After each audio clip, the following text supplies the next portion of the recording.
మరి ఇప్పటి వరకు మనం ఏమి నేర్చుకున్నాం? ఇప్పటి వరకు జరిగినటువంటి అధ్యాయాల ద్వారా మనం తెలుసుకున్న విషయాలేంటి అనేది మరి ఓవర్‌వ్యూగా మనం గమనించినట్లయితే గనక మత్తయి సువార్త 1 అధ్యాయము, 2 అధ్యాయము, 3 అధ్యాయము, 4 అధ్యాయము, ఈ 4 అధ్యాయాల్లో కూడా యేసుక్రీస్తు వారి వంశావళి అనగా యేసుక్రీస్తు వారు మనుషులు అనుకుంటున్నట్టుగా ఏదో ఒక నార్మల్ మనిషి కాదు.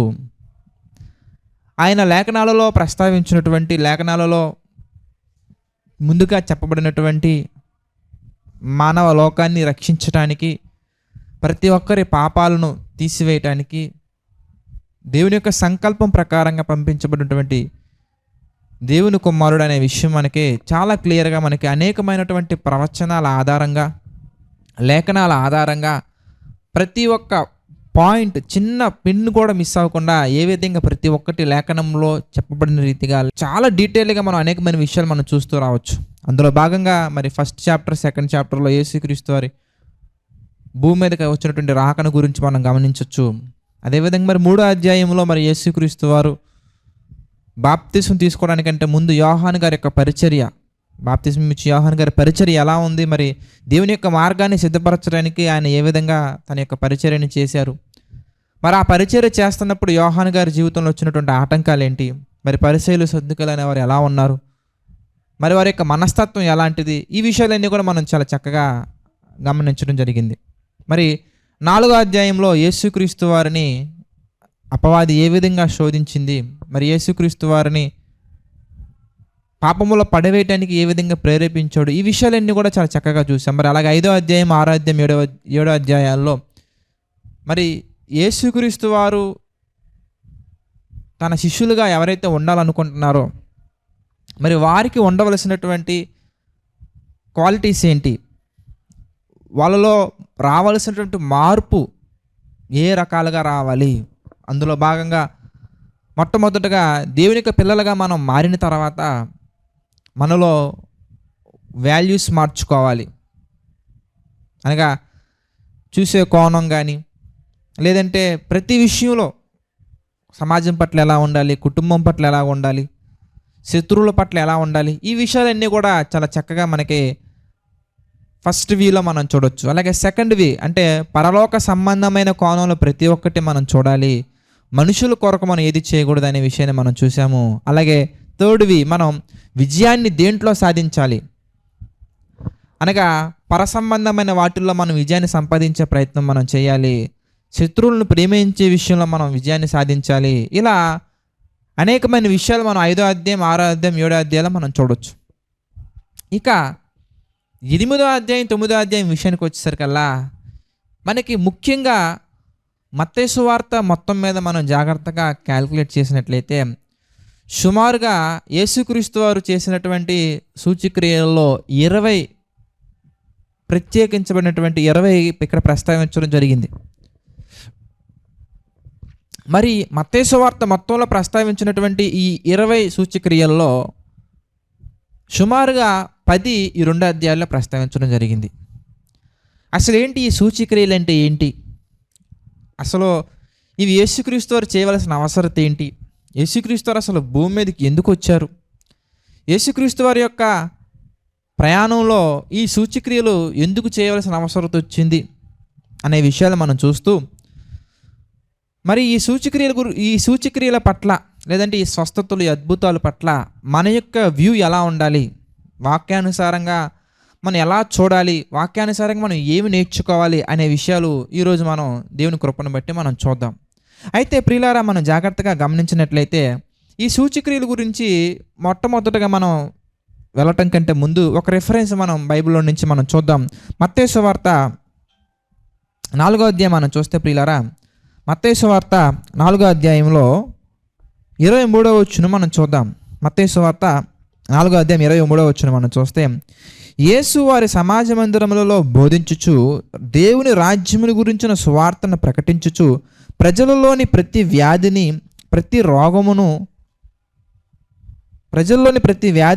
రోగమును స్వస్థపరచుచు గలిలయ అందంతటా సంచరించెను. మనం అక్కడ గమనిస్తే my dear brothers and sisters, ప్రతి వ్యాధిని రోగమును స్వస్థపరచుచు గలిలయ అందంతటా సంచరించును.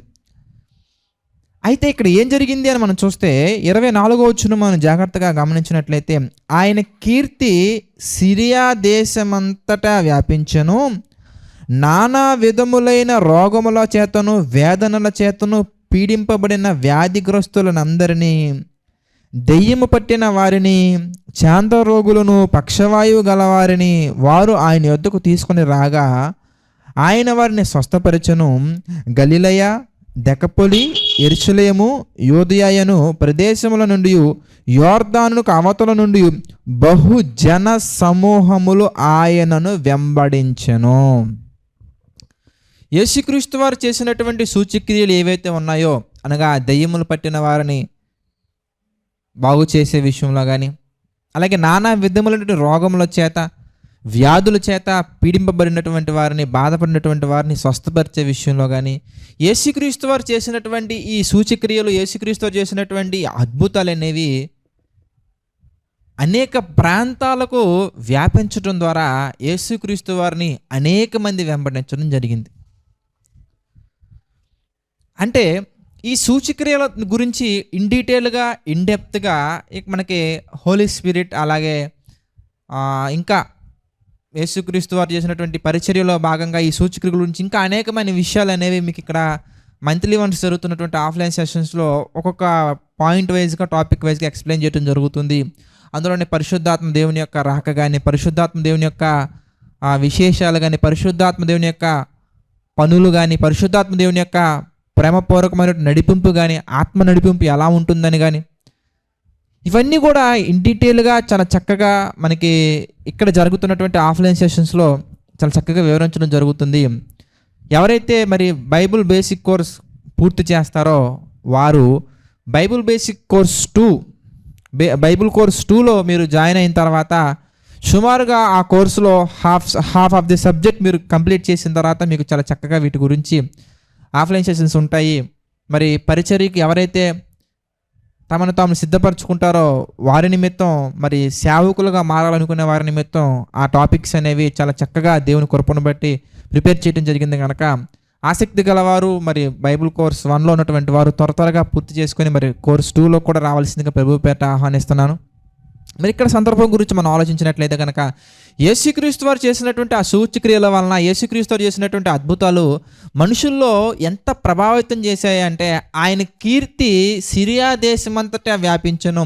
తర్వాత మనం చూస్తే దెకపొలి, మనం చూద్దాం పిల్లలు చివరి వచ్చిన మనం చూస్తే 25వ వచనం మనం చూస్తే, గలిలయ, దెకపొలి, యెరూషలేము, యూదయను ప్రదేశముల నుండి, యోర్దానుకు అవతల నుండి బహుజన సమూహములు ఆయనను వెంబడించిరి. అంటే క్రౌడ్ చాలా హెవీగా ఆయన వెంబడించినట్టుగా మనం చూడొచ్చు. అంటే ఈ సూచక్రియలోనేవి యేసుక్రీస్తు వారు ఇంటెన్షనల్గా చేశారా, అంటే కావాలని చేశారా, లేదంటే ప్రజల యొక్క ఆసక్తిని ఆయన పట్ల రావటం కొరకు చేశారా అని మనం ఆలోచిస్తే యేసుక్రీస్తు వారికి అలాంటి అవసరం ఏం లేదండి. మామూలుగా మనం ఇక్కడ మాట్లాడుతున్న సందర్భాన్ని బట్టి కాకుండా అద్భుతం, వండర్, సూచక్రియ అనగానే ఒక మనిషిని స్వస్థపరచడం, లేదంటే కుష్ఠవ్యాధిని స్వస్థపరచడం, లేదంటే దెయ్యములు పట్టిన వారిని బాగు చేయటం, లేదంటే ఇవి మాత్రమే అని మనం అనుకుంటే అది మన పొరపాటే. అది మన వ్యూ చాలా నేరో థింకింగ్లో ఉందని దాని మన అర్థం. మనం చాలా చిన్నగా, చాలా సన్నగా, చాలా సన్నగా మనం ఆలోచిస్తున్నాం దాని అర్థం. అంటే చిన్న మనస్తత్వం అని.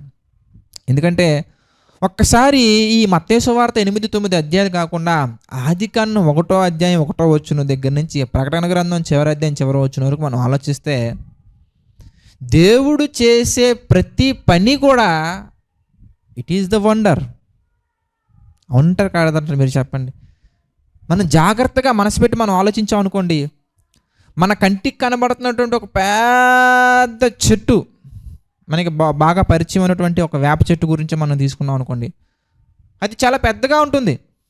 అంత పెద్ద చెట్టు ఎలా అయిపోయింది అనగానే అంత పెద్ద చెట్టుగా అది మారకముందు ఒక మొక్కగా ఉంటుంది, అంటే ఒక చిన్నది. అంటే చిన్న మొక్కలో నుంచి అంత పెద్ద చెట్టు వచ్చింది. ఇంతకీ ఆ చిన్న మొక్క ఎలా వచ్చింది మనం ఆలోచిస్తే ప్రియులారా, ఆ చిన్న మొక్క అనేది మొలక నుంచి వచ్చింది. ఆ మొలక ఎక్కడి నుంచి వచ్చిందంటే విత్తనములో నుంచి వచ్చింది. ఒక విత్తనము భూమిలో పడిన తర్వాత, భూమిలో వేసిన తర్వాత, అది చనిపోయిన తర్వాత అది మొలకెత్తి ఒక మొలక, ఆ మొలకలో నుంచి మొక్క, మొక్కలో నుంచి చెట్టు, చెట్టులో నుంచి మహావృక్షం అనేది రావటం జరిగింది. దేవుడు విస్తారమైనటువంటి ఒక మహావృక్షాన్ని ఎక్కడ పొందుపరిచారయ్యా, ఎక్కడ దాచిపెట్టారయ్యా అంటే మన కంటికి కనిపించకుండా ఉన్నటువంటి చిన్న గింజ. అంటే వేప గింజ మనకు కనబడుతుందిలేండి, కొన్ని గింజలు మన కంటికి కనిపించవండి, బాగా దగ్గర పెట్టుకొని చూస్తే కానీ కనిపించం ప్రియులారా. అంత చిన్న గింజలో దేవుడు అంత విస్తారమైనటువంటి చెట్టుని ఎలా ఉంచారు. నేను ఒక సందర్భం కూడా ఆల్రెడీ ఈవినింగ్ వర్షిప్లో నేను ఒకనొక సందర్భంలో నేను షేర్ చేసుకున్నా. ఒక బ్రదర్ ఎవరో మాట్లాడుతూ, ఎరా దేవుడికి అసలు నాకు అనిపిస్తూ ఉంటుంది, బుర్ర లేదా అనిపిస్తుంది ఉంటాను అన్నాడు. ఎరా ఎందుకు వచ్చిందిరా ఆ ప్రశ్న నీకంటే, చూడురా పెద్ద చెట్టు ఇక్కడ, ఆ చెట్టుకు మాత్రం చిన్న చిన్న గింజలు, చిన్న చిన్న ఫ్రూట్స్ కాస్తున్నాయి. అదిగో ఒకసారి ఆ సొర చెట్టు చూడు, సొరపాదును ఒకసారి చూడు, పెద్ద పెద్ద కాయలు దానికి వచ్చాయి. ఇంత పెద్ద నేరేడు చెట్టు ఉంది, నేరేడు చెట్టుకు మాత్రం చిన్న చిన్న కాయలు. ఎట్లా తీగ మొయ్యగలదా మొయ్యలేదా ఆలోచించాలి కదా దేవుడు, ఎందుకు అలా ఎలా సృష్టించాడు అనగానే వాళ్ళు అలా మాట్లాడుకుంటూ ఉన్నారండి. మాట్లాడుకుంటూ ఉండగా ఒక నేరేడు పండు టప్పన అతగాని నెత్తి మీద పడిందండి. వెంటనే ఇతను చెప్పిన ఆన్సర్ చాలా మారలెస్గా ఎగ్జాక్ట్ ట్రూత్ చెప్పారు. నీడ కోసం ఎవరు కూడా సొరపాదుల దగ్గరికి వెళ్ళరు, లేదా దోసపాదుల దగ్గరికి వెళ్ళరు, చిక్కుడు పాదుల దగ్గరికి వెళ్ళరు. నీడ కోసం పెద్ద పెద్ద చెట్ల కిందకి వెళ్తారు ప్రజలు, మనుషులు నీడ కోసం ఆ చెట్టు కింద ఉన్నప్పుడు అక్కడ కనుక గుమ్మడికాయ కానీ లేదంటే సొరకాయ కానీ ఆ చెట్టుకి కాసి ఉంటే అది కనుక నెత్తి మీద పడితే పరిస్థితి ఏంటి, అది కనుక తల మీద పడితే పరిస్థితి ఏంటి ఆలోచించండి. కనుక మనల్ని ప్రేమించి ఆ చెట్టు డిజైనింగ్లో కానీ ఆ ఫ్రూట్స్ డిజైనింగ్లో కానీ మీరు బాగా ఆలోచిస్తే, మరి ఆకులు ఒక కలర్లో ఉంటాయి, మరి పిందులు ఒక కలర్లో ఉంటాయి, తర్వాత అవి ఫ్రూట్స్గా మారకముందు ఒక కలర్లో ఉంటాయి. ఏ చెట్టు అయినా మీరు తీసుకోండి, దానికంటూ ఒక స్పెషల్ డిజైనింగ్ ఉంటుందండి. మామిడి చెట్టుకు ఒక డిజైనింగ్ ఉంటుంది, యాపిల్కి ఒక డిజైనింగ్ ఉంటుంది. ఇదంతా కూడా దేవుని యొక్క వండర్ఫుల్ క్రియేషన్ అవునంటారా కాదంటారా మీరు చెప్పండి ఒకసారి. కేవలం కుష్టివ్యాధిని స్వస్థపరచటమే సూచక్రియ, కేవలం కుష్టివ్యాధిని బాగుపరచటమే అద్భుతం అంటారా? కాదండి, అది మాత్రం అద్భుతం కాదు ప్రియులారా. ఏమంటే ఈవెన్ మన తల్లి గర్భంలో మనం ఉన్నటువంటి సందర్భం ఎలా ఉంది అనేది నేను JCM 2-3-4లో ఎక్స్ప్లెయిన్ చేశాను. ఒక నలుసుగా మనం తల్లి గర్భంలోకి వెళ్ళిన తర్వాత ఆ గర్భంలో నలుసుగా ఉన్న మనకి కంటికి కూడా కనిపించకుండా ఉన్నటువంటి నలుసంత ఉన్నటువంటి ఆ సెల్, మైక్రోస్కోప్లో మాత్రమే చూస్తే క్లియర్గా కనిపించే ఆ సెల్ శుక్రకణం, దాని ద్వారా దేవుడు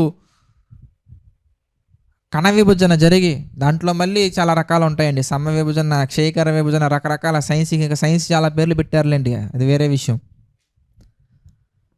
అంత వండర్ఫుల్గా నలుసంత ఉన్నటువంటి ఆ కణంలో నుంచి ఇప్పుడు మీరు చూస్తున్నటువంటి 6 అడుగులు ఏ రాజా ఎలాగొచ్చాడు?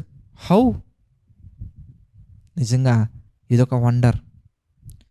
అందుకే ఆయన చేసే పనుల గురించి దేవుడు మాట్లాడుతూ ఒక సందర్భంలో రాయించారు, నేను చేసే కార్యాలు అనేవి, నేను చేసే ఆశ్చర్య కార్యాలు అనేవి కంటికి కనిపించవు, చెవికి వినిపించవు, హృదయానికి గోచరము కావు.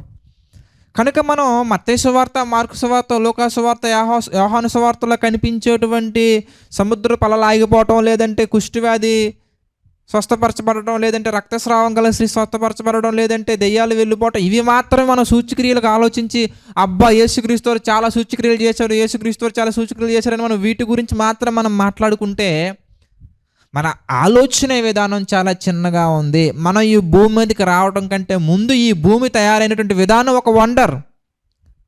నిరాకారముగా ఉన్న భూమికి ఒక ఆకారాన్ని ఇచ్చారు మన దేవుడు. ఈ భూమి మీద కూడా మీరు ఆలోచిస్తే అగైన్ మళ్ళీ సో మెనీ వండర్స్ మనం చాలా చక్కగా గమనించవచ్చండి. చాలా వండర్స్ మీరు మీరు గమనిస్తే ఆయన మాట్లాడిన వెంటనే భూమి రావటం కానీ, ఆయన మాట్లాడిన వెంటనే సూర్యచంద్రులు రావటం కానీ, ఆయన మాట్లాడిన వెంటనే ఆయన పెట్టినటువంటి సీజనల్ ఫ్రూట్స్ కానీ, ఆయన పెట్టినటువంటి సీజన్స్ కానీ, వర్షాకాలంలో వచ్చే ఫ్రూట్స్ కొన్ని ఉంటాయి, శీతాకాలంలో వచ్చే ఫ్రూట్స్ కొన్ని ఉంటాయి, వేసవికాలంలో వచ్చే ఫ్రూట్స్ కొన్ని ఉంటాయి, సముద్రంలో నివసించే జంతువులు ఒక రకంగా ఉంటాయి. మీరు ఆలోచించరు కానీ దేవుడు ఎంత వండర్ఫుల్గా చేసినటువంటి క్రియేషన్ అయ్యా అంటే, తిమింగలం వాంతి చేసుకుంటే వచ్చినటువంటి ఆ వాంతి మెటీరియల్ ఉంటుంది చూసారా, దాని ద్వారా కూడా కోట్లు సంపాదించుకోగలిగే ప్రాఫిట్ని పెట్టారు ఆయన. ఇప్పుడు చెప్పండి, ఆయన వండరా కదా? దాంట్లో నుంచి సెంట్ తయారు చేస్తారండి. తిమింగలం కక్కున్నటువంటి ఆ వాంతుల నుంచి సెంట్ తయారు చేస్తారు. మీరు విచిత్రంగా మీ ఫేసెస్ పెడతారు కానీ అది వాస్తవం. తేలి యొక్క విషంలో నుంచి మెడిసిన్స్ చేస్తున్నారు. ఇది వండర్ అంటారా కాదంటారా మీరు చెప్పండి? విషసర్పంగా మనం చూస్తాం, పనికిరాని దానిలో నుంచి కూడా అద్భుతాలు చేయగల శక్తి నా దేవుడు, మన దేవుడు అని చెప్పడానికి ఒక వండర్. చెత్త నుండి సంపద తయారీ అని చెప్పేసి ఈ మధ్యకాలంలో మనం కొన్ని చోట్ల మనం చూస్తూ ఉన్నామండి. ఈ మధ్యకాలంలో రియలైజ్ అయ్యారు, చెత్తలో నుంచి గ్యాస్ చేయొచ్చు, చెత్తలో నుంచి కరెంటు ప్రొడ్యూస్ చేయొచ్చు, చెత్తలో నుంచి అని చెప్పేసి. కానీ చెత్త కాదు, విషంలో నుంచి కూడా మెడిసిన్ చేస్తారు నా దేవుడు. రకరకాలుగా ఆయన మెడిసిన్ మనకి కావాల్సినటువంటి మెడిసిన్ పెట్టిన విధానం కూడా మీరు ఆలోచిస్తే, చెట్లకు ఉన్నటువంటి వేర్లలో నుంచి మెడిసిన్ వస్తుంది, ఆకుల నుంచి మెడిసిన్ వస్తుంది. అనేక రకాలుగా దేవుడు సృష్టిని మన మేలు నిమిత్తము మనకి కావలసిన విధంగా ఆయన అనుగుణంగా మలిచి చేశారు. కనుక దేవుడు చేసినటువంటివి ఇక్కడ మనకు కనిపించేవి మాత్రమే కాదు, మన జీవితంలో జరిగే ప్రతి ఒక్కటి కూడా ఒక సూచక క్రియే, ఒక అద్భుతమే. మనం దాన్ని గుర్తించగలగాలి. అది గుర్తించినప్పుడు మన విశ్వాసం అంచెలంచెలుగా అభివృద్ధి పొందుద్ది. అది గుర్తించలేని స్థితిలో మనం ఉంటే కనుక, నా జీవితంలో సూచనలు జరగట్లేదు, నా జీవితంలో కార్యాలు జరగట్లేదని మనం బాధపడుతూ ఉంటాం. కానీ గమనించండి my dear brothers and sisters, రాత్రి పడుకున్న మనం ఉదయాన్నే లేచి కళ్ళు తెరిచి ఈ ప్రపంచాన్ని చూస్తున్నామంటే it is also a wonder. అది ఒక వండర్. ఎందుకంటే నిద్రించినటువంటి వారు చాలామంది, నిద్రలోనే మరణించినటువంటి వారు చాలామంది ఉన్నారు. ఆ నిద్ర మనకి శాశ్వత నిద్ర కాకుండా, ఆ నిద్ర మనకి భూమిని విడిచిపెట్టే నిద్ర కాకుండా తాత్కాలికమైన నిద్రగానే ఆయన ఉంచడం అనేది నిజంగా అద్భుతమైనటువంటి విషయం ప్రియులారా. కనుక మరి ఇక్కడ ప్రత్యేకంగా యేసుక్రీస్తు వారు మరి ఈ యొక్క మార్కు సువార్త, లోకా సువార్త, యోహాను సువార్త, మత్తయి సువార్తలో మనకు కనిపించే ఈ సూచక్రియలు ఏంటి, యేసుక్రీస్తు వారు చేసినటువంటి ఈ సూచక్రియలు ఏంటి అనగానే ఇవి సపరేట్ అండి. ఈ అద్భుతాలు ఇవన్నీ కూడా ఇవి సపరేట్ అండి. మనం వీటిని తీసుకెళ్ళి వాటితో పోల్చకూడదు, వాటిని తీసుకొచ్చి వీటితో పోల్చకూడదు. దేవుడు చేసే ప్రతి ఒక్కటి ప్రత్యేకమే. ఆ ప్రత్యేకమైనది దేవుడు అలా ఎందుకు చేశారంటానికి మనం ప్రత్యేకంగా ఒక అనాలసిస్, ఒక స్టడీ చేయాలి. అది బైబిల్లో నుంచి మనం ధ్యానించగలగాలి. అంతేగాని ఇవి అవి మనం మిక్స్ చేయకూడదు. ఇప్పుడుదా నేను మాట్లాడిన విషయాలన్నీ కూడా నేను ఎందుకు మీకు చెప్పానయ్యా అంటే, దేవుడు చేసినవి ఇవి మాత్రమే కాదు, ఇంకా చాలా ఉన్నాయి, మనం గుర్తించినవి ఇంకా ఉన్నాయని మీకు అర్థం కావాలి. మొట్టమొదటిగా అంటే మిరాకిల్స్ అనగానే, సూచక్రియలు అనగానే, అద్భుతాలు అనగానే, మహత్కార్యాలు అనగానే ఇవి మాత్రమే మీరు దయచేసి ఆలోచించకండి. మనం తినే ఫుడ్ ఒక మిరాకిల్. ఎందుకంటే మనం విత్తినటువంటి ఒక గింజలో నుంచి సుమారుగా ఆ గింజ ద్వారా వచ్చినటువంటి మొలకకి 14 నుంచి 20 గింజలు వస్తున్నాయంటే, సుమారుగా 14 నుంచి 20 గింజలు వస్తున్నాయంటే అది ఒక వండర్. వండర్ కాదు నువ్వు అంటావా?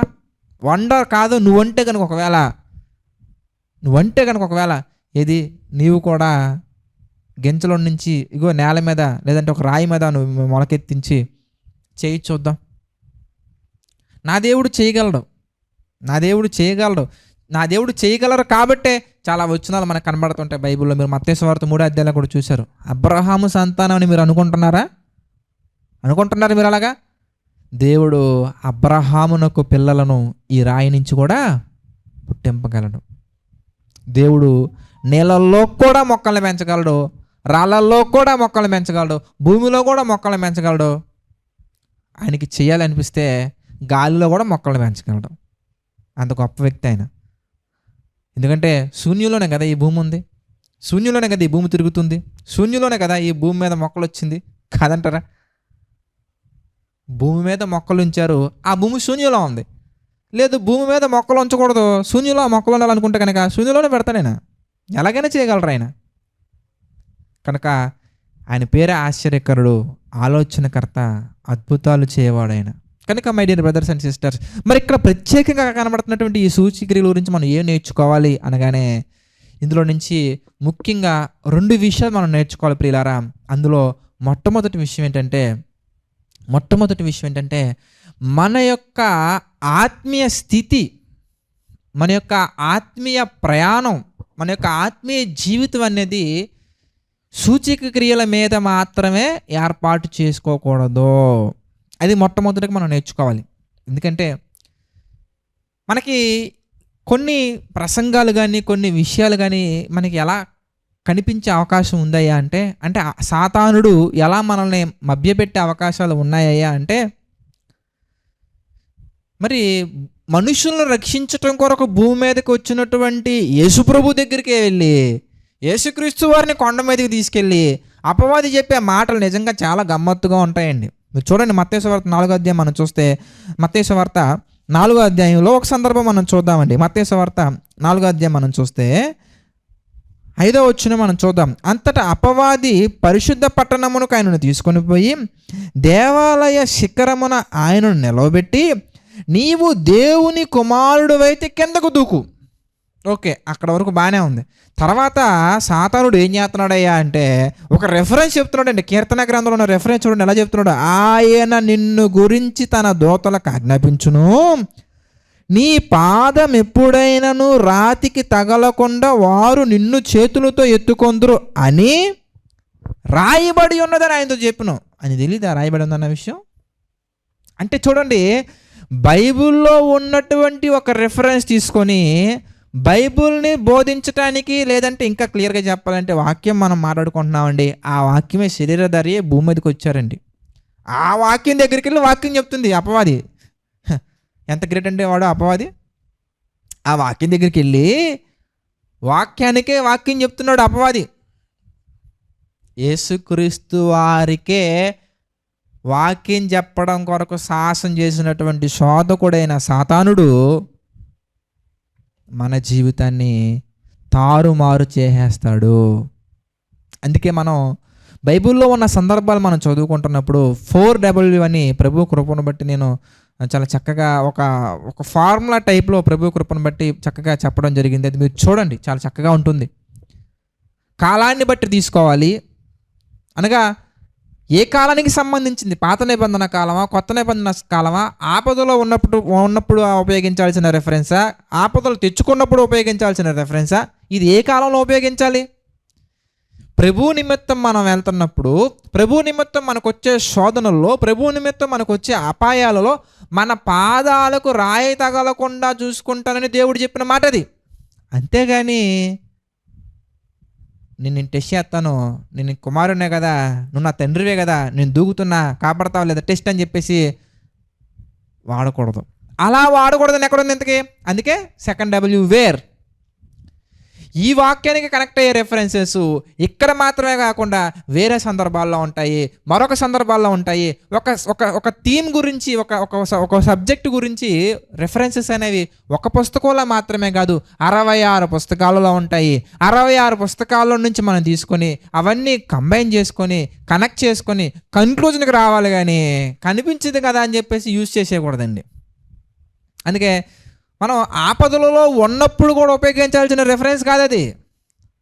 ఆపదలలో ఉన్నప్పుడు కూడా తండ్రి నీ చిత్తమైతే నన్ను కాపాడు అంటే ఆయనకి ఇష్టమైతే కనుక మన పాదములకు రాయి తగలకుండా చూసుకుంటారు. క్లియర్గా చెప్పాలంటే దానియేలు గారిని సింహభూంలో పెట్టారు.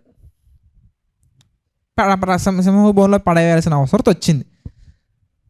ఇది ప్రమాదంలోకి దానియేలు గారు కొని తెచ్చుకున్నటువంటిది కాదు. ప్రభు కొరకు బ్రతుకుతున్నప్పుడు కుట్రతోటి కొంతమంది చేసినటువంటి ప్లాన్ ఇది, కుయుక్తి. అక్కడ మనం ఉపయోగించాల్సినటువంటి రెఫరెన్స్ అది. అలాగే మనం జాగ్రత్తగా మనం ఆలోచిస్తే my dear brothers and sisters, ఇంకా మనం షడ్రక్ మేషక్ అబేద్నెగోలను మనం తీసుకున్నా కానీ, అంటే ఆపదలలో మన చుట్టూ ఆయన ఎప్పుడూ మన చుట్టూ ఉంటారండి. యెహోవా యందు భయభక్తుల గలవారు చుట్టూ ఆయన దూతలు కావలి ఉండును. చక్కగా కాపాడుకుంటారు ఆయన. ఇప్పుడు దూతలు ఉంటాయి కదా అని చెప్పేసి మనం దుర్మార్గమైన పనులు చేయొచ్చా? మీరు చెప్పండి. నేను దూకుతాను కాపాడు, కాపాడని అనొచ్చండి మన ఎత్తకి. అందుకే యేసుక్రీస్తారు చక్కగా ఒక మాట చెప్తున్నారు. అని కంటిన్యూషన్ మనం చూస్తే, అందుకు యేసు, ప్రభువైన నీ దేవుణ్ణి నువ్వు శోధింపవలదని మరి ఒక చోట రాయబడి ఉన్నది. ఇంకో దేవుణ్ణి శోధించొద్దని మరొక చోట రాసింది. అది నువ్వు చదవలేదమ్మా? ఏం బాబు, నువ్వు చదవలేదా దాన్ని? చదవాలి. అంటే ఎక్కడెక్కడ ఉన్నాయో మనం తీసుకోవాలి సందర్భాలన్నీ కూడా. కనుక ఈ సూచక్రియల విషయంలో కూడా మనం రాంగ్ ట్రాక్లోకి వెళ్ళిపోయే అవకాశాలు ఉన్నాయి. ఏంటి? ఎందుకంటే కొంతమంది ప్రార్థన కానీ, కొంతమంది వ్యక్తిగతమైనటువంటి మాటలు ఎలా ఉంటాయంటే, తండ్రి ఆనాడు నువ్వు అలా చేసావు కదా, ఈనాడు నాకు కూడా చెయ్యయ్యా. Very good. మీ ప్రార్థన అనేది నమ్మకంతో కూడినటువంటి ప్రార్థన కాబట్టి మీరు చేయొచ్చు. కానీ మీ ఫెయిత్, మీ విశ్వాసము, మీ యొక్క ఆత్మీయ జీవితం అనేది సూచక క్రియల మీద కట్టబడకూడదు. దేని మీద కట్టబడాలి మన జీవితం అనగానే? మత్తయి సువార్తలో మనం చూసాం కదండి. మత్తయి సువార్తలో మనం చూస్తే 7వ అధ్యాయాలు మనం చాలా చక్కగా చూసాం. ఏంటందుకే మత్తయి సువార్త 7వ అధ్యాయం 24వ వచనం మనం చూస్తే, మత్తయి సువార్త 7వ అధ్యాయము 24వ వచనం మనం చూస్తే, కాబట్టి ఈ నా మాటలు విని వాటి చొప్పున చేయు ప్రతి వాడు బండ మీద తన ఇల్లు కట్టుకొనిన బుద్ధిమంతుని పోలియుండును. అంటే ఏంటి? దేవుని యొక్క మాటలు విని వాటి చొప్పున చేస్తూ బండ మీద మన ఇల్లు కట్టుకోవాలి, కానీ సూచక్రియల మీద కాదు. అంటే కొంతమంది ప్రార్థన ఎలా ఉంటుందంటే, నాకు అబ్బాయి పుడితే చర్చికొచ్చేస్తా, అమ్మాయి పుడితే నేను రాను, నాకు ఈ రోగం తగ్గితే అంతకంటే ఏం కావాలి ఇంకా, అయ్యా నీ పరిచయం చేసుకుంటాను, ఈ రోగం తగ్గితే చాలయ్యా. అంటే రోగం తగ్గకపోతే చేయరా? అంటే ఏంటి? ఇది జరిగితే అది చేస్తా, ఇది జరిగితే ఇలా ఉంటా, ఇది జరిగితే అలా చేస్తా, ఇది జరిగితే. అంటే మన యొక్క ఆత్మీయ జీవితం అనేది దేని మీద మనం కట్టుకుంటున్నామయ్యా అంటే, ఈ సూచక్రియల మీద, అద్భుతాల మీద, వీటి మీద కట్టుకుంటున్నాం మనం. ఏమంటే మీకు విషయం చెప్పంటారా ప్రియులారా? అవసరత ఉంటే, అక్కడ అవసరత ఉంటే, ఇక మీరు చదవచ్చు మత్తయి సువార్త 8:9 మీరు చదువుకుంటే మీకు కనబడుతుందండి. చనిపోయినటువంటి వ్యక్తులను కూడా దేవుడు లేపగలరు అవసరత ఉంటే. Note this point. మీరు పాయింట్ని మీరు మ్యాండేటరీగా నోట్ చేసుకోవాలి. ఏంటి? అవసరత ఉంటే ఎయిడ్స్ రోగాన్ని కూడా తగ్గించగలరు. అవసరత ఉంటే చచ్చిపోయిన వాళ్ళని కూడా లేపగలరు. అవసరత ఉంటే ఏంటి బ్రదర్ ఆ అవసరత? ఇంతకీ what is the requirement brother? ఆ రిక్వైర్మెంట్స్ గురించి ప్రభు చిత్తం అయితే మనం చూద్దాం. అంటే అక్కడ నీడ్ ఉండాలి, అక్కడ ఎసెన్స్ ఉండాలి. నువ్వు ఈ భూమి మీద ఉండవలసిన ఎసెన్స్ ఉండాలి. ఆ ఎసెన్స్ ఉంటే ప్రియులారా, ఎంత ప్రమాదకరమైనటువంటి రోగంలో నీవు ఉన్నా కానీ తీసుకొస్తారు దేవుడు, బయటికి తీసుకొస్తారు. If there is no need, there is no essence, మనం ప్రార్థించిన వర్కౌట్ అవ్వదండి. మనం గుర్తించగలగాలి. అంటే ఏ సందర్భాల్లో ఎలా ఉండాలి, ఏ సందర్భాల్లో ఎలా ఉండకూడదు అనేది మనం వాక్యాన్ని సరిగా విభజించగలగాలి. మీరు గమనించినట్లయితే my dear brothers and sisters, మత్తయి సువార్త 8వ అధ్యాయంలో ఒక సందర్భం మనం చూస్తే, అక్కడ క్లియర్గా కొన్ని సందర్భాలు మనకి ఆశ్చర్యాన్ని కలిగించే విధంగా ఉంటాయి, చాలా ఆశ్చర్యాన్ని కలిగించే విధంగా ఉంటాయి. అంటే యేసుక్రీస్తు వారి దగ్గరికి, నేను నీ దగ్గర ఉంటాను, నువ్వు ఎక్కడికి వెళ్ళినా కానీ నేను ఉంటాను, నీతో పాటు నేను పరిచర్యలో ఉంటాను, నీతో పాటు నేను సేవకు వచ్చేస్తానని చెప్పేసి ఒక వ్యక్తి వచ్చినప్పటికీ ఆయన అంటారు, నక్కలకు బొరేలకు నివాసం ఉంది కానీ నాకు లేదులే కానీ పో అంటారండి. ఆయన దగ్గర ఉన్నటువంటి వాళ్ళలో ఒక అతను, నా తండ్రి చనిపోయాడు నేను వెళ్తానంటే, మృతులు తమ మృతులను పాతి పెట్టుకుంటారుగా నువ్వు ఇక్కడే ఉండంటారు. అంటే రెండు సేమ్ సినారియోనే కదా, రెండు సేమ్ సిచ్యువేషనే కదా. మరి యేసుక్రీస్తు ఎందుకు అలా చెప్పారయ్యా అంటే ఏ సందర్భంలో ఏం చేయాలి, ఏ సందర్భంలో ఎక్కడ ఎలా ఉండాలి అనేది మనకు తెలిసి ఉండగలగాలి. కనుక my dear brothers and sisters, కనుక మన ఆత్మీయ జీవితం అనేది దేని మీద మనం కట్టుకోవాలి అంటే, ఈ అద్భుతాల మీద, సూచక్రియల మీద కాదు. దేని మీద మనం కట్టుకోవాలంటే, దేవుని యొక్క మాటలు విని వాటి చొప్పున నడుచుకొని వాటి మీద మన యొక్క ఆత్మీయ జీవితాన్ని కట్టుకుంటే బండ మీద ఇల్లు కట్టుకున్న బుద్ధిమంతుని మనం పోలి ఉంటాము. ఇది ప్రైమరీగా మనం తెలుసుకోవాల్సినటువంటి ముఖ్యమైనటువంటి పాయింట్ అండి ఈ సూచక్రియల్లో నుంచి. ఎందుకంటే మీరు జాగ్రత్తగా గమనిస్తే ఈ సూచక్రియల్లో రెండు విషయాలు మనకి బాగా కనబడతాయండి.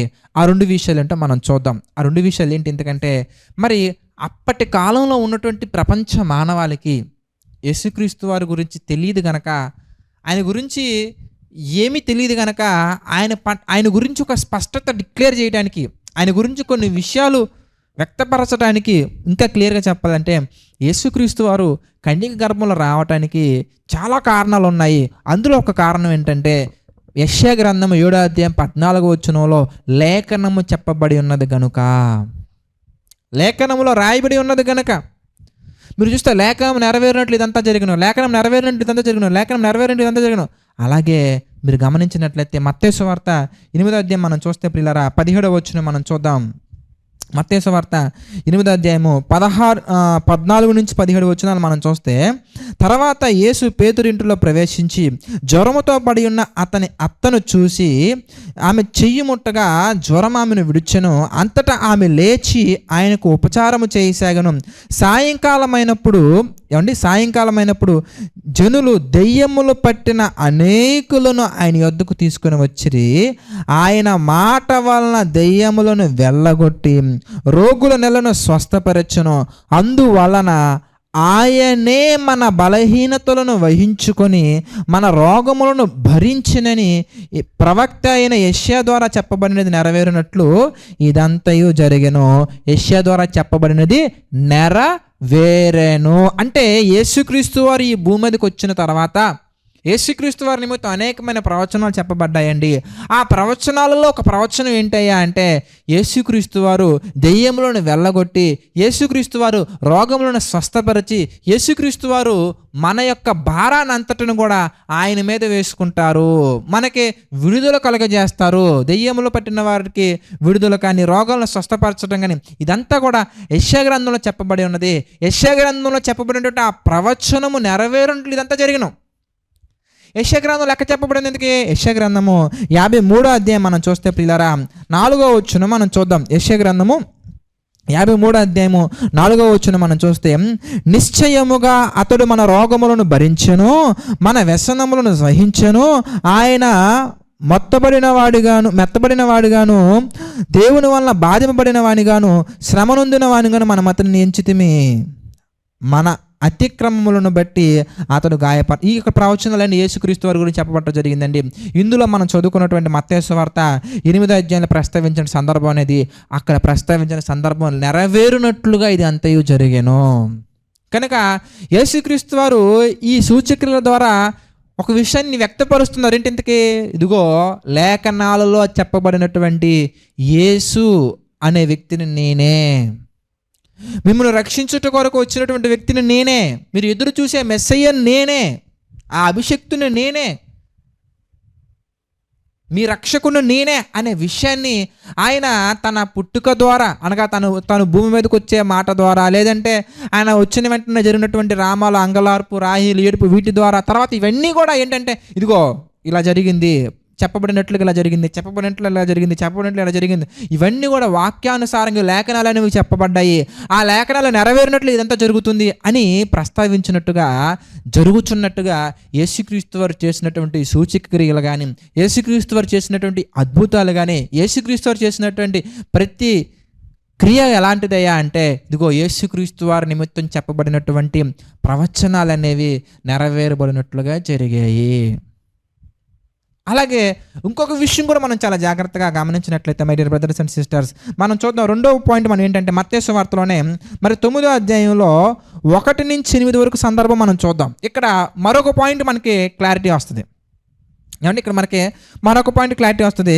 ఏంటి ఆ పాయింట్ అని మనం చూస్తే మత్తయి సువార్త 9వ అధ్యాయము 1 నుంచి 8 వచనాలు మనం చూద్దాం ప్రియులారా. 1 నుంచి 8 వచనాలు మనం చూస్తే, తరువాత ఆయన దోణి ఎక్కి సముద్రము దాటి తన పట్టణంలో ప్రవేశింపగా ఇదిగో జనులు పక్షవాయువుతో మంచమున పడి ఉన్న ఒకరిని తీసుకొని వచ్చారు. మనం చదువుకుంటూ వచ్చాం అనుకోండి. పక్షవాయునికి సంబంధించిన సందర్భం మీరు చదువుకుంటూ వచ్చండి.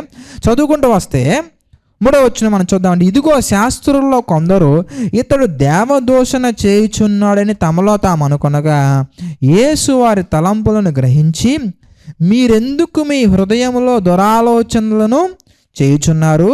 నీ పాపములు క్షమింపబడి ఉన్నవని చెప్పుట సులభమా, లేచి నడువమని చెప్పుట సులభమా? అయినను పాపములు క్షమించుటకు భూమి మీద మనిషి కుమారునికి అధికారము గలదని మీరు తెలుసుకునవలనియు చెప్పి ఆయన పక్షవాయువు గలవాన్ని చూచి నీవు లేచి నీ మంచం ఎత్తుకొని నీ ఇంటికి పొమ్మని చెప్పగా వాడు లేచి తన ఇంటికి వెళ్ళెను. జనులు అది చూచి భయపడి మనుషులకిట్టి అధికారం ఇచ్చిన దేవుణ్ణి మహిమపరిచిరి. అంటే యేసుక్రీస్తు వారికి పాపములను క్షమించుటకు అధికారము గలదు. Point number 1. ఇందులోనే మనకి 2 పాయింట్స్ వస్తున్నాయండి. ఏంటి? ఎందుకంటే పాపములను క్షమించుటకు యేసుక్రీస్తు వారికి అధికారము కలదు, అలాగే అపవాదిని జయించటానికి లేదంటే సాతానును జయించటానికి యేసుక్రీస్తు వారికి అధికారము గలదనే విషయం ఎవరికి తెలియాలి? ఇంతకీ ప్రజలకు తెలియాలి. నా పాపాలకి క్షమాపణ ఎక్కడ? నా పాపాలకి విడుదల ఎక్కడ? ఇదిగో నా యొక్క ఉన్నటువంటి వీటన్నిటికీ నాకు సమస్త భారముతో నిండుకున్నటువంటి ప్రతి దానికి విడుదల ఎక్కడ దొరుకుతుందయ్యా అంటే there is a answer, there is a solution, is none other than Jesus Christ అనే విషయం మనుషులందరికీ ప్రత్యేకంగా తెలియాలంటే ఇవి జరగాలి. కనుక యేసుక్రీస్తు వారు సూచనలు చేయడం జరిగింది, యేసుక్రీస్తు వారు స్వస్థతలు చేయడం జరిగింది, యేసుక్రీస్తు వారు అద్భుతాలు చేయడం జరిగింది. కనుక 2 పాయింట్లు. పాయింట్ నెంబర్ 1 ఏంటంటే లేఖనాల ప్రకారంగా చెప్పబడినటువంటి యేసుక్రీస్తు వారు ఎవరో కాదు, ఇదిగో మన కళ్ళ ముందు ఉన్నటువంటి ఈయనే అనే విషయం తెలియాలి. 2వ పాయింట్ మనం చాలా జాగ్రత్తగా గమనించినట్లయితే యేసుక్రీస్తు వారు మనం అనుకున్నటువంటి మామూలు మనిషి కాదు. ఆయన పాపములను క్షమించగలడు, తర్వాత మనిషి యొక్క రోగములను భారములను దెయ్యములు పట్టిన వారిని, బాధలలో ఉన్నవారిని, ప్రయాసపడి భారము మోసుకొనిచున్న వారిని ప్రతి ఒక్కరికి కూడా విశ్రాంతిని కలగజేయగలరు, విడుదల కలగజేయగలరు అనే విషయం ప్రతి ఒక్కరికి తెలియాలి. అందువలన మనకి ఈ సూచక్రియలు కనబడుతున్నట్టుగా మనకు అర్థమవుతుందండి. ఇక 3rd రీజన్ కూడా మనం చాలా జాగ్రత్తగా గమనించినట్లయితే ముఖ్యమైనటువంటి రీజన్, 3rd రీజన్ ఏంటంటే హెబ్రీలకు రాసినటువంటి పత్రిక 2వ అధ్యాయం మనం చూద్దాం ప్రియులారా. హెబ్రీలకు రాసినటువంటి పత్రిక 2వ అధ్యాయం మనం చూస్తే మరొక ఆన్సర్ మనకు కనబడుతుంది. మనం చూద్దామండి. హెబ్రీలకు రాసినటువంటి పత్రిక 2వ అధ్యాయం మనం చూస్తే 3వ వచనం మనం చూద్దామండి. ఇంత గొప్ప రక్షణను మనం నిర్లక్ష్యము చేసినలా ఎలాగు తప్పించుకొందుము? ఇంత గొప్ప రక్షణను మనం నిర్లక్ష్యం చేస్తే ఎలాగ తప్పించుకుందాము అని చెప్పి అట్టి రక్షణ ప్రభువు బోధించుట చేత ఆరంభమై దేవుడు తన చిత్తానుసారముగా సూచక క్రియల చేతను, మహాత్కార్యముల చేతను, నానా విధములైన అద్భుతముల చేతను, వివిధములైన పరిశుద్ధాత్మ వరములను అనుగ్రహించుట చేతను వారితో కూడా సాక్ష్యమిచ్చుచుండగా వినిన వారి చేత మనకు దృఢపరచబడేను. అంటే ఏంటంటే ఒక మనిషి రక్షణలోకి రావటానికి కూడా ఇవి సహాయంగా నిలబడ్డాయి. కనుక my dear brothers and sisters, మరి వీటి మీద మన యొక్క జీవితాన్ని కట్టుకోకూడదు. ఎందుకంటే ఇవి యేసుక్రీస్తు వారు యొక్క గొప్పతనాన్ని, యేసుక్రీస్తు వారి యొక్క పవర్, అథారిటీ, యేసుక్రీస్తు యొక్క అధికారాన్ని, యేసుక్రీస్తు వారి యొక్క గొప్పతనాన్ని, యేసుక్రీస్తు వారు ఈయనే అనే విషయాన్ని వ్యక్తపరచడానికి, వాక్యాన్ని వేగంగా అనేక మందిలో వెళ్ళటానికి, అనేక మందికి వ్యాపించటానికి ఉపయోగపడ్డాయి తప్ప వీటి ద్వారానే మన యొక్క జీవితం అనేది రక్షణలోకి వస్తుంది, రక్షింపబడతామని మాత్రం మీరు ఆలోచించకండి. ఎందుకంటే సూచక క్రియల వలననే ఒకవేళ మనం పరలోకం వెళ్తామైతే యేసుక్రీస్తు వారు ఈ భూమి మీదకి రావాల్సిన అవసరం లేదండి. పరలోకంలో ఉండి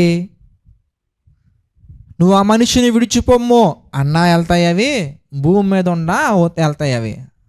అంటే మరి యేసుక్రీస్తు వారు ఎందుకు వచ్చారు భూమి మీద కంటే దెయ్యాలు వెళ్ళగొట్టడం కోసం కాదు, చనిపోయిన వారిని లేపడం కొరకు కాదు. చనిపోయిన వారిని లేపాలి అనుకుంటే దేవుడు భూమి మీదకి రావాలండి? యేసుక్రీస్తు వారి శరీరధారిగా భూమి మీదకి రావాలండి? కాదండి. లేదంటే అప్పుల బాధలో నువ్వు ఉంటే ఒకవేళ ఆ అప్పుల సమస్యలు తీర్చడం కొరకు యేసుక్రీస్తు వారు మనుషుని పోలికగా పుట్టి దాసుని స్వరూపం ధరించుకొని తనను తను తగ్గించుకుని రిక్తునిగా చేసుకోవాల్సిన అవసరం ఉందండి? కాదండి.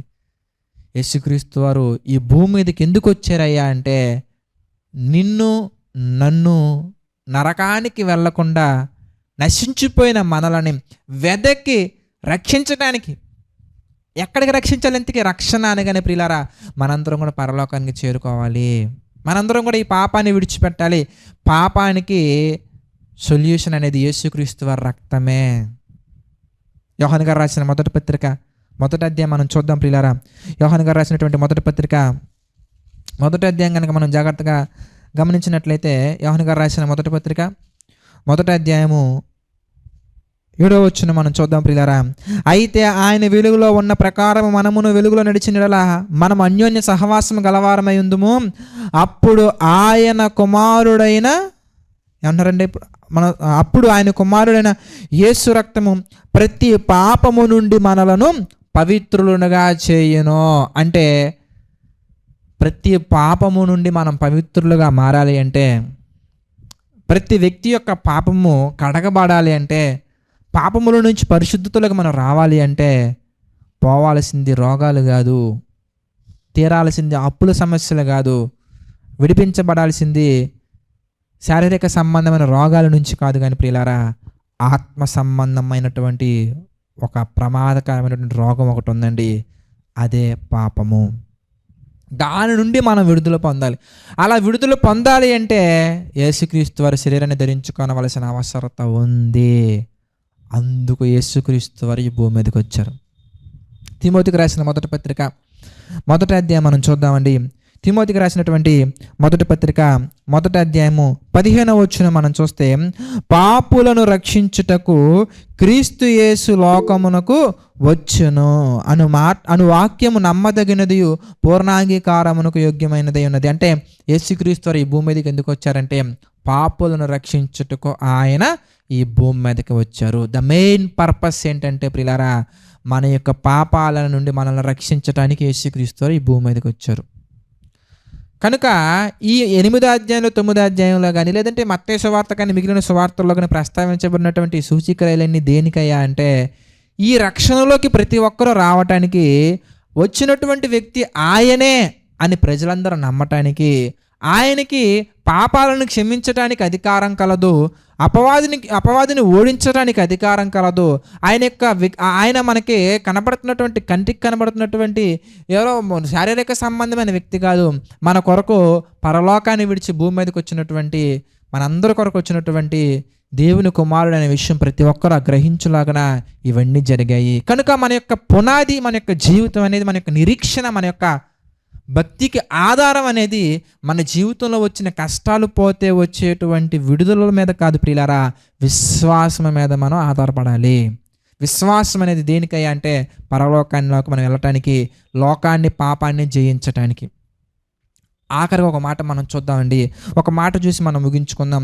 కొరింథీయులకు రాసినటువంటి మొదటి పత్రిక 15వ అధ్యాయం మనం చూద్దాం. కొరింథీయులకు రాసినటువంటి మొదటి పత్రిక 15వ అధ్యాయం మనం చూస్తే 19వ వచనం మనం చూద్దాం ప్రియులారా. కొరింథీయులకు రాసిన మొదటి పత్రిక 15వ అధ్యాయము 19వ వచనం మనం చూస్తే, ఈ జీవిత కాలము మట్టుకే మనము క్రీస్తునందు నిరీక్షించు వారమైన ఎడల మనుషులందరికంటే దౌర్భాగ్యులమయ్యుందుము. కనుక my dear brothers and sisters, ఈ జీవిత కాలం మట్టుకే అంటే కేవలం ఈ భూమి మీద ఉన్నటువంటి ఈ లోక సంబంధమైనటువంటి వాటి వరకు మాత్రమే మనం యేసుక్రీస్తుని మనం నమ్మకుండా, ఆయన ఇందు నిరీక్షణ ఉంచకుండా, పరసంబంధమైన వాటి నిమిత్తం పరలోకాన్ని చేరుకోవటానికి, మన పాపాలను ఒప్పుకొని ఆ పాపాలకి మనం క్షమాపణ పొందటానికి, పరిశుద్ధులుగా మనం మారటానికి, మన యొక్క జీవితాన్ని దేవుని యొద్దకు చేర్చుకోవటానికి యేసుక్రీస్తు వారు నమ్మాలి, అంగీకరించాలి. అందులో భాగంగా మనకి 8వ అధ్యాయం 9వ అధ్యాయం చాలా క్లియర్గా మనకు కనబడుతూ ఉంటుంది. అక్కడ జరుగుతున్నటువంటి సందర్భాలను మనం అక్కడ కోణంలోనే కాకుండా 66 పుస్తకాలను మనం కనెక్ట్ చేసుకుంటూ మనం చదవగలిగినట్లయితే కనుక మనకి చాలా విషయాలు అర్థమవుతాయి. ఈ సబ్జెక్ట్ కొంచెం క్లిష్టంగా ఉన్నా కానీ మళ్ళీ మీరు ఒకసారి మళ్ళీ ఫస్ట్ నుంచి ఉండండి. ఒకవేళ మీకు అర్థం కాకపోతే కనుక చాలా క్లియర్గా అర్థమవుతుందండి. ఇన్ కేస్ ఏమైనా క్వశ్చన్స్ ఉంటే కనుక తప్పకుండా నన్ను అడగండి. మరి మీకు జరుగుతున్నటువంటి సండే ఈవినింగ్ జరిగే డౌట్ సెషన్స్లో, క్వశ్చన్ అండ్ ఆన్సర్ సెషన్స్లో మీరు అడిగితే తప్పకుండా మీ ప్రశ్నలకు ఆన్సర్స్ని తెలియజేస్తాను. ప్రార్థన చేసుకుందామండి. మరి ఎవరికైనా కానీ ప్రేయర్ రిక్వెస్ట్ ఉంటే కనుక గూగుల్ మీట్లో ఉన్నటువంటి వారు మరి ఉండండి. మీ యొక్క ప్రార్థనలకు, మీ యొక్క ప్రార్థన అవసరతలకు మన వారు తప్పకుండా ప్రేయర్ టీం వాళ్ళు ప్రేయర్ చేస్తారు. ప్రార్థన చేసుకుందామండి. ప్రార్థన. ప్రేమ కలిగినటువంటి, దయగలిగినటువంటి మా ప్రియమైన పరలోకపు తండ్రి, మహాపరిశుద్ధుర మహోన్నతుడ తండ్రి, మీకు కృతజ్ఞతాస్తుతులు చెల్లించుకుంటున్నాం ప్రభువా. తండ్రి, గడిచిన కాలం అంతా కూడా మీ కృపలో నడిపించారు, సహాయం చేశారు, మమ్మల్ని దీవించారు ప్రభువా.